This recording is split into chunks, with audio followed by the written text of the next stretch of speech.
Well, we finally reached it. This is our last section of notes.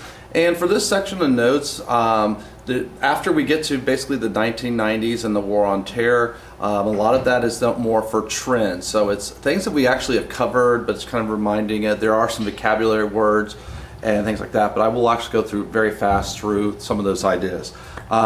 Testing wise, this is where you're going to find some things like the part that you say, the United States is a participant of the global economy in 714, analyze the effects of foreign and domestic terrorism of the American people. So you see there are some concrete things that you'll have there, but at the same time there's a lot of these with the trends. 716, examine the changes in immigration policy and attitudes toward immigration since 1950. So this is where we have these.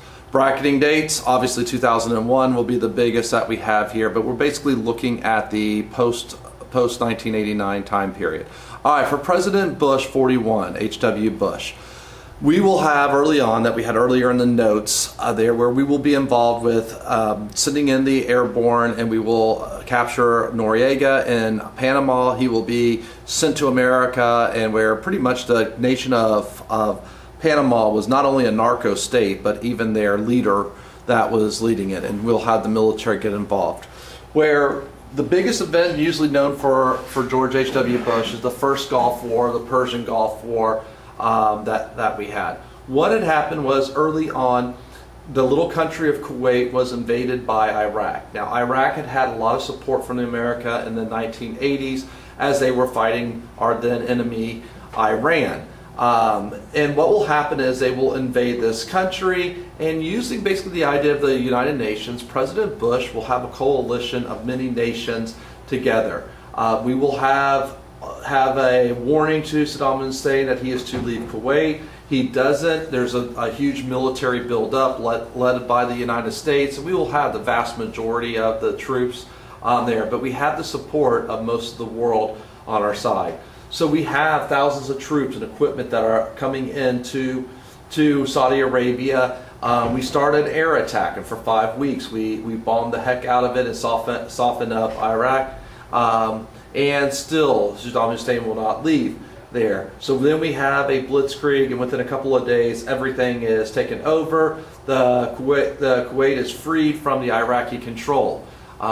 Later on, this is where it's kind of looked at and said, should we have gone and taken over Iraq? President Bush said that was not our mission. And as we will kind of learn for later on, it was easy to take over a country, but it's a little bit harder to keep them under control. So now this was highly popular in the United States. CNN had come about a year before, and people were watching it, and we were just awed by our technology and all the stuff that we had. I mean, when you'd watch on the news and see where now we have GPS guided missiles that are going down the chimneys of buildings and there. So, and for us, it was us flexing our muscle. But in the Middle East, although they were glad that the Western cultures came in and helped push out Saddam Hussein from Kuwait there was a feeling that the Western cultures were trying to put their mark on there. And one person in particular that was a little upset was Osama bin Laden. And this is where Al-Qaeda will actually be born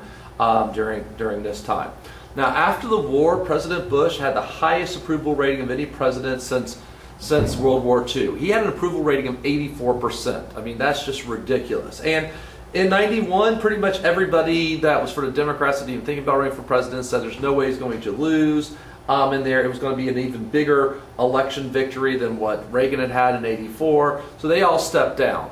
What ends up happening is we go into a recession, and President Bush's approval rating will drop dramatically. Once again, Americans usually vote by their pocketbook, and this was shown when in the '92 election we will have the governor of Arkansas, Bill Clinton, that ends up winning.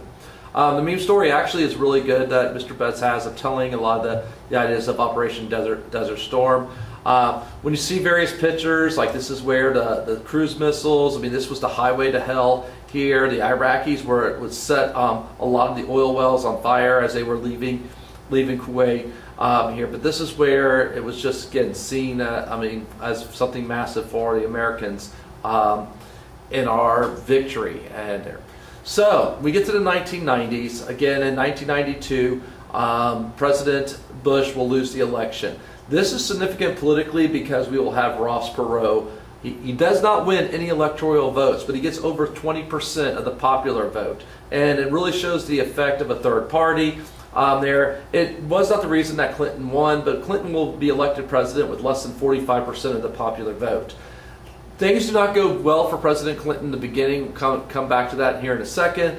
The 1994 Republican Revolution led by Newt Gingrich will be a midterm election in which, for the first time in decades, Republicans will control both the House and the Senate at the same time. But the economy will be quickly going and just soaring through the rest of the 90s. We will also have where President Clinton, after the Oklahoma City bombing, will be seen as a soother-in-chief. And in 96, he will win a pretty big re-election at that time. We're then going to have the trial that we have for the impeachment trial for him. And one thing that ends up happening at the end of the 90s is partisanship is going to reemerge, where at the end of the Cold War, our Republicans and Democrats weren't that as different. Clinton was not a liberal Democrat. He was more moderate. President Bush 41 was more of a moderate. So that's where we have that emergence there.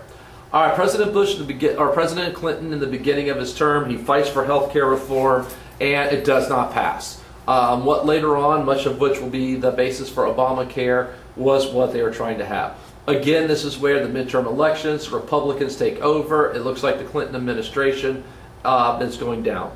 One significant thing you need to know is that President Clinton will sign the NAFTA, the North American Free Trade Agreement. The idea, and this is what we're going to have a little bit later on for globalization, the idea that we have is that the nations in North America, United States, Mexico, Canada, will take down a lot of the trade barriers. And this is kind of in a reaction to what's happening in Europe where the European Union was evolving during this time here. There are going to be a lot of criticism. That's one thing that Ross Perot had, even President Trump later on. We're going to have with Trump where this is going to be renegotiated, what is the United States, Canada, Mexico agreement that is made later on. We'll kind of tweak some of the things with this. But this is where one of the trends we have in the 90s is for free trade agreements. This was not just the Democrats. This is why Ross Perot was an independent, because President Bush had negotiated it, but even though it passed under Clinton. So both Republicans and Democrats in government were supporting NAFTA. 1995, you see that picture of the government building in Oklahoma City. We will have two men, Timothy McVeigh and Terry Nichols, who are part of the militia movement, which is like anti-government unit that will go, and this is domestic terrorism. They will have a truck bomb that blows up and kills 168 people there. Now, this is where we always see for leaders, how do they emerge in a crisis? And people felt that President Clinton was the soother-in-chief. And this is where he really stepped forward. In many ways, people say got his footing here and used this, and the trust that people had. And then as the economy was booming also that time, and that's some that helped lead to his re-election in 1996. In the late 90s, this is not a unicorn, but there was a thing called a surplus. Okay, for 3 years, we will actually have more money that is coming in that's going out, and we will be paying down the debts. Now, a lot of times people will give credit for various things. There is no one thing.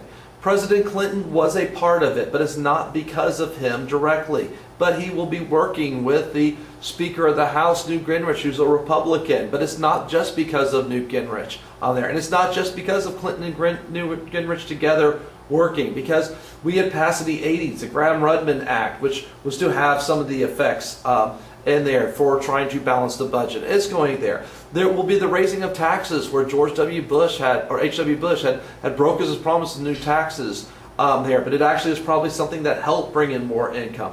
And one of the biggest things was in the 1990s, we are no longer fighting the Cold War. We are not yet in the war on terror. So we are then able to go and not have to spend as much on the military. And this is where some of those cuts. So between a booming economy and the lack of war, this is where we actually were bringing in more money than what was going out. And so the national debt was going down for several years. The dot-com boom. This is where, at the end of the 80s, the United States military will release ARPANET to us, and this is something also that we see a little bit later on in the notes. And pretty much what will happen is between the PC growth of computers in the 1980s and the internet, we will have this boom. One thing President Clinton had there, and again, it's not because of him, but happened to be in office, he is the only president that we had that from the very beginning to the very end, there was not a recession. And I got lucky because there was a recession around the time of the summer before he was elected, and not long after he went out of office, we went into a recession. But during his 8 years, every single quarter went up, and we never had a recession. Because of this, a lot of times he's referred to as our second Teflon president.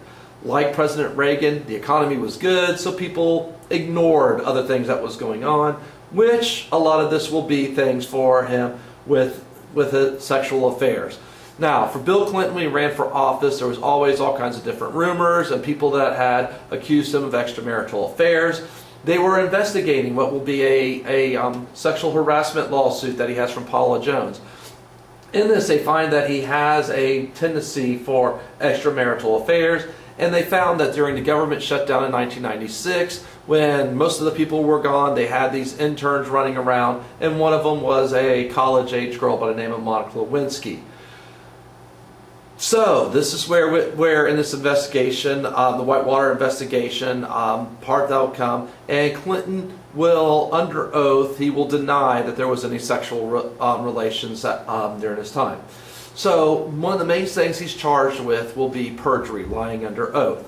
Now, to be impeached, you have to be treason, bribery, or a high crime or misdemeanor against the United States. So this is where he has for the fact that he is, for perjury is his biggest thing, is that a high crime or misdemeanor against the United States. Not only, I mean, this is where you, instead we're not going to debate this in class or something, and there, when it was oral sex. So is that sex or not? Not even worry about that aspect of it. But here's where the side that should come there. For even if he is lying about sexual, is that a high crime and misdemeanor against the United States? So as the second president that is impeached, just like Andrew Johnson, who was our first there, he will not be convicted in the trial there. He will not have the votes. He will not be removed from office. In fact, actually, he gains popularity with his impeachment. Our other two impeachments that we have presidents are much the same way, with both of those being for President Trump. And the one common thing for all four of these impeachment trials, impeachment is not a criminal trial. It is a political trial. So that is where for all four of those impeachments with the trials that you have, none of the cases in there the president was forced to resign.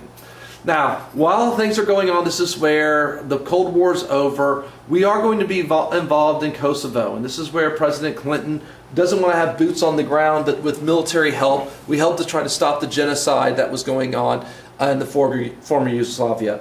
We'll be involved in other areas, in Africa, but this is where when some of our troops are attacked, and what we're not seeing in the late 90s for a lot of this going on is some of the aspects of things that there is this budding terrorism and anti-American feeling there. But things are going great in the United States. We're not really noticing what is happening in these other areas. All right, from 89 to 2001, this is where for foreign policy, we are the lone superpower. Okay, we are no longer in the Cold War. We're not on the War of Terror yet. What is going to be the focus of America's foreign policy? Well, part of this will be our free trade agreements like NAFTA that has passed. Globalization is going to be occurring here, and although there was going to be the side effects of it, one that we're actually pushing for a lot of this. America, for different presidents, was a little bit different way that they'd have it, but we are having American exceptionalism, where we're the example to the world, and we're trying to create democracies and show what we have. And so this is where for presidents Clinton and Bush later on there, and Obama, that's part of what we will have for this idea there. And even though we are not thinking of the war on terror, there's a lot of terrorist attacks that are occurring even against the United States. We are going to have embassies that are attacked in Africa and the Middle East. We are going to have other attacks that are done. Even on 1996, there's going to be an attack on the World Trade Center where there tries to be a bomb. But most of this is all on our soil, and we're not realizing what's happening here. All right, the The election of 2000 is one of the most monumental elections in U.S. history. It's very monumental for Florida. On the end of the night of the election, there were 3 states that were still undecided. But it didn't really matter for Iowa and Nevada which way they are going to vote, because whoever won Florida would win the Electoral College, which officially elects the president. Al Gore won the popular vote. There was no question with that. But what happened here in Florida was we have a law, and election laws are states determine their own election laws. We have a law that if an election is within 0.5%, there is to be an automatic recount. So we're recounting the votes. And down in Dade County, Broward County, and Palm Beach County, where half of Americans live, you see this picture of this guy looking at this ballot, and then they're going to have to look and see.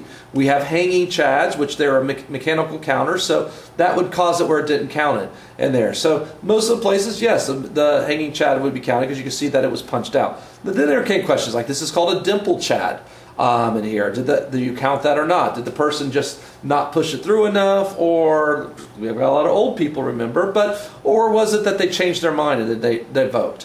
Here we have problems in some counties. Palm Beach County tried to use for the first time what's called a butterfly ballot, and a lot of people got confused and they punched and voted for Pat Buchanan when they may have meant to vote for Al Gore. And so there was lawsuits saying that Pat Buchanan's vote should go to Al Gore. The court said, no, if you made that mistake, it's pretty obvious with the arrows there, that if that mistake was made, we're not giving those votes because we don't know how many were mistakes and how many weren't. This is going on for weeks, and we still don't know who's going to win the president because whichever way Florida goes, that's where it'll go. The Republicans had sued saying that we shouldn't uphold Florida's law of the recount. There, we should go by whatever was at the end of the night, which at that end of the night, it said that Bush had won. The Florida Supreme Court ruled 7-0 that we go on with the recount. They appealed to the Supreme Court, the U.S. Supreme Court. The U.S. Supreme Court ruled in a partisan 5-4 decision there that the recount was to stop, which made it where Bush was president. Now, luckily for us with history, even though that ended that case in there, we will have multiple different independent media outlets that will do the recount. And in every recount that was done, Bush will win. Some of them by 10,000 votes, some of them by less than 700 votes that you have. But thank goodness we don't have the crisis where there was a recount afterwards and Bush became president just because of the case there. Bush would have won, and he won the Electoral College. It was not stolen from the Democrats in here that you have. There's some other things with this election and government that you'll go into. Like here, we have a lot of people from the Green Party that voted for Ralph Nader to send Al Gore a message. And it kind of shows the power of a third party because those votes, which they probably would have voted for Al Gore over oil man George Bush, those votes for Ralph Nader to send a message to Al Gore, who they thought were going to win, actually made George W. Bush the winner of the election. All right, for terrorism.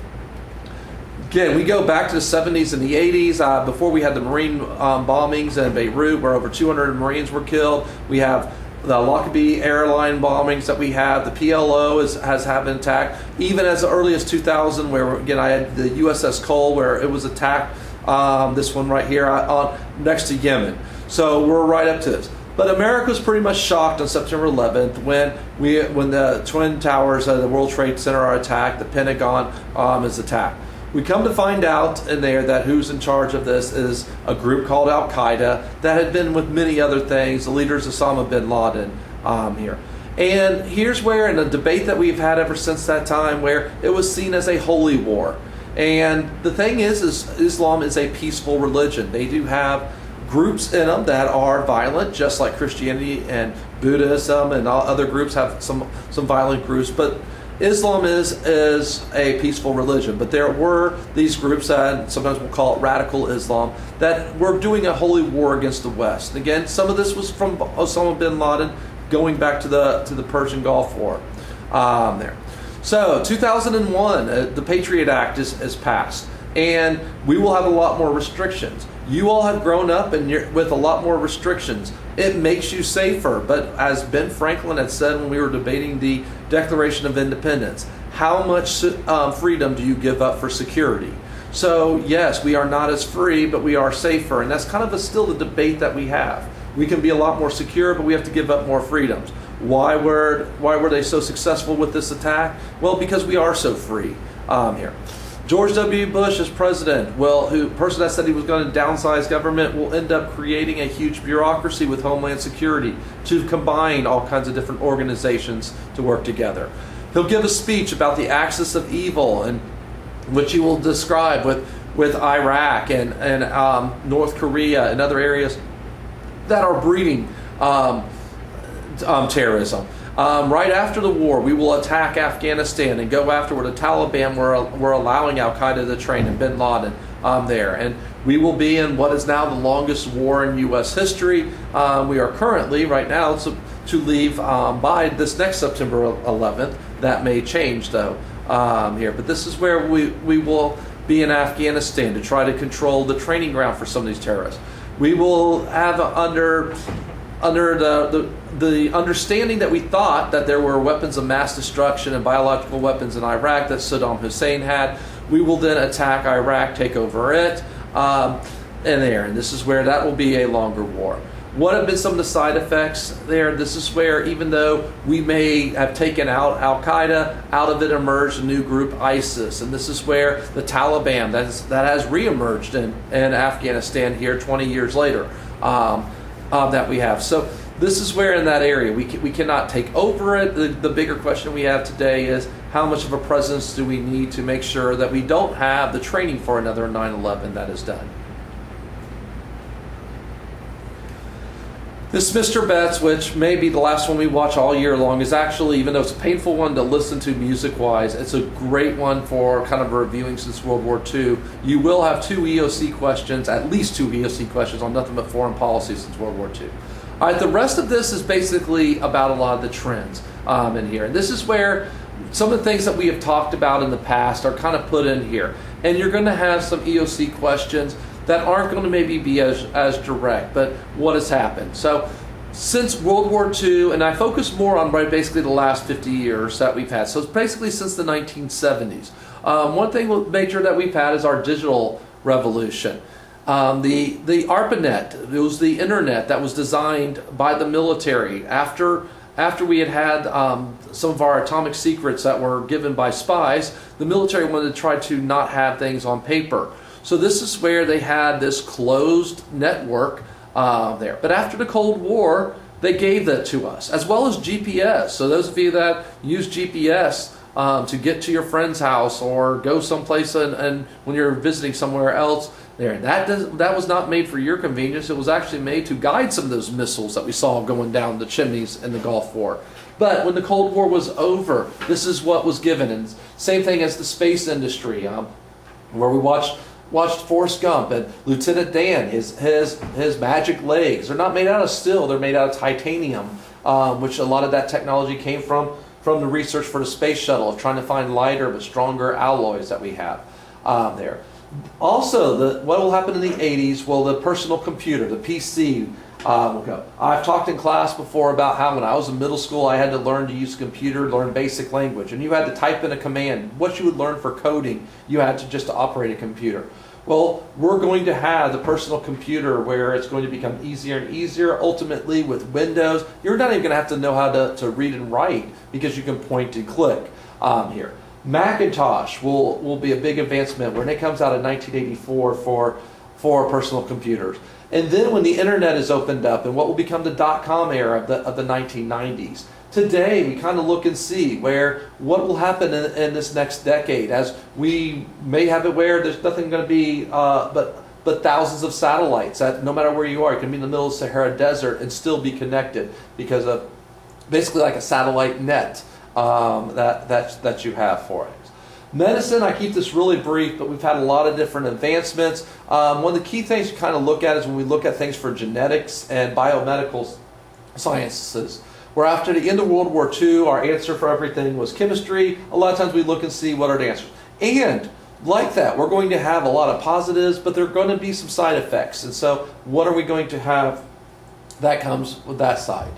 I have this picture on here. There were all kinds of companies in the 1990s, like a Google and a Yahoo, and there's Microsoft before that. And for every company that you have that has succeeded, there are many companies that failed. there. But that's where in the 90s, some of the idea wasn't seen as a failure if your business went under. In fact, a lot of companies wanted to hire you because, hey, what did you learn from this? And what were the mistakes that you made that we had? All right, globalization. There will be a question on the EOC about globalization. All of these are pretty broad with things. Now, they could be where we talked earlier about the free trade agreements, also about where jobs going overseas with outsourcing of jobs, and then where some people downsizing, which means that they're laying off people. What we've had emerge since the Cold War is a lot more multinational corporations. It's not just one nation that you have things here. Where we've seen here recently for supply chains, and there's both positive and negative. It makes it where pieces of different things are made all throughout the world and maybe assembled together someplace. But we've seen the negative side of that also. When COVID shut down factories in Japan, we would have a couple months later John Deere tractors, which pretty much all the parts were made in China, not Japan, sorry. But this is where they were made. They were not able to fix them because the parts were sitting in China.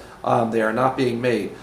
We saw when the Suez Canal was blocked by a trip or a ship there, where thousands of ships had to be diverted, and we have a few chokeholds throughout the world, like the Suez Canal and the Panama Canal, and areas like that still over 70% of our goods in the world are transported by ships from place to place here. So this is where we see that interconnection of supply chains that you have and what can be done to break down on it. We've discussed many times in here where technology for productivity, and even with your own life, I mean, what the job that you have, can you be replaced by artificial intelligence that you have?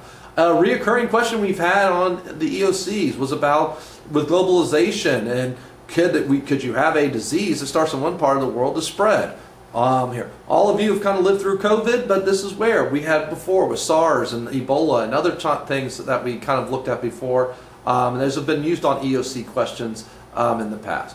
Demographic changes here. Our first change that has continued ever since World War II is the fact that we have people moving from the Rust Belt to the Sun Belt. I'll have a graph or a map that will show that's still happening today and is continuing along the way.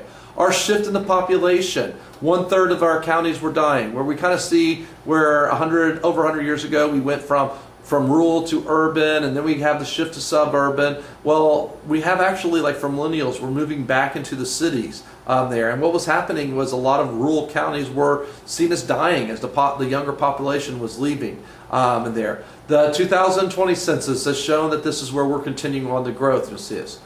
The graying of America. This is where we've talked a lot of times about things with baby boomers here. And what is the effect as they get older and older on you? Well, we've already talked about the national debt and where you're going to have to, I would say, the workers of tomorrow pay for it. We also have a problem when the Social Security Trust Fund dries up. And sometime in the next, a little bit over a decade from now, and it may be even sooner than that, when that dries up, and the baby boomers that are still retired, as well as other people that are collecting that. So more than likely the people who are working, their taxes will have to be raised to pay for this. Another thing that you kind of see in the coming, where the baby boomers were the biggest generation, but there are now more millennials than there are baby boomers. And so as the baby boomers are in the next decade dying off, and millennials are getting more and more politically active, as they are right now in their 30s and their 20s, as they get into their 30s and 40s, we're going to have this power struggle between the two generations. Another trend we have in America is the minority-majority path here. By sometime in the early 2040s, whites will no longer be the majority of the United States. They will be the largest minority. We have Hispanics are now the largest group of minorities in America. Asian Americans are growing at a faster percentage in a lot of years that we have. Last few years where we have had things for immigration, now continue to be debates politically that we have. So, all right, here's where for different maps you look. The states that are in green, all right, these are states that are gaining representatives. So their population has grown faster in the last 10 years. The areas in purple are losing. So except for California, all the areas that are losing are in the old Rust Belt. And meanwhile, most of the states that are gaining are all in the South and the West, the Sun Belt that you have. This first one you see here for the percentage of the population over 65. By 2030, over 20% of the population will be over 65. So that's where the graying of America comes in. The population pyramids in here. 1900, you see where we were a very young nation. The biggest percentage of Americans were young. By the time we get to 2000, you see here where we're no longer, you see this bulge. That's the baby boomers right in that area. Well, by 2050, we're not even close to looking like a pyramid here. And that's again with the aging of the population that we have. For a minority majority, this map already shows where many parts of America, we already have it where areas that the largest group is no longer white, non-Hispanic area. Even in Florida, where Citrus County is the whitest county in Florida, but you notice with Florida, we have over half our school systems that currently are already minority majority with the population of the schools that you have. You see here for this trend here, for the percentage of the population that is white, and then you see 2040 to 2045 in here, that's where, and sometime in that time is where it's estimated. That actually is even sped up a little bit because of trends for millennials, where a lot of white millennial couples are not having children in there. So that actually is speeding up the trend. This next slide is on all broad things of what we have for where do we fit in the role for the future in here, and how does other countries look at us here. The idea of American exceptionalism was something for the 90s that we were looking at in the early 2000s when we were the lone superpower. We're no longer the lone superpower. Now we're economically number one, militarily we're way ahead of there. Our chief rival that we would have to say both economically and military is China that you have. And this is where kind of got in discussion in class. I mean, where neither side, I mean, we both depend on each other. Neither side wants to go to war, but at the same time, we don't fully trust each other. And this is where kind of look and see for what we'll do. And then the European Union, where some of what we were doing with our free trade agreements was to kind of counteract where there was the coming together in Europe. But now that we've had Brexit, what's going to happen there? And then we have for India, that has even more people for China here, and what will be our role with them. For our elections, you'll notice that since 2000, the only election that was actually pretty much a landslide would be 2008 with Obama there. Most of our elections have been fairly close, and a couple key swing states. Now, early in the aughts there, Florida, Ohio, and Virginia were seen as bigger swing states. Today, Ohio and Virginia aren't really as much of swing states there. Ohio has been Republican pretty strong, and Virginia's pretty Democratic. Florida, we're still probably the biggest swing state, but that may not be so much for the future. Our last two elections, Pennsylvania, Michigan, and Wisconsin have gone from being solidly Democrat to being swing states. Meanwhile, Arizona and Georgia went from being Republican to being swing states. So this will be in there. And in our future, North Carolina is kind of like lagging a little behind where the difference that it has for North Carolina, but it'll probably be seen as a purple state soon. In Texas, as the demographics continue to change in Texas, that it may be in 2028, it may be more of a swing state than even Florida. For what you have. As the baby boomers die off, the Hispanic population grows in Texas, and young urban people and the technology are moving into Texas. For the national debt, where we went over a lot of this 2 weeks ago, and again, I know that depressing graph and where we have the things. But what is the future that we have? First of all, why did we have it? Again, where we're spending more money, bringing less money in, that we have different wars, bailouts, stimulus packages, recessions. There's a bunch of things that we have adding to it. Obama had added the most in pure dollars to the debt, and then Trump put even more in less than 4 years as president. Biden, who's only been president for a short time right now, will almost definitely have more than what Trump will have here. So this is why we kind of look at. But for the future, where I'm talking about Social Security, but the interest on the debt there, your generation is going to have to probably not pay off the debt, but you're going to have to try to pay down. If not, you're going to always be paying interest on it. And Social Security and Medicare is something that your generation is going to have to pay to fix that we didn't have in the past.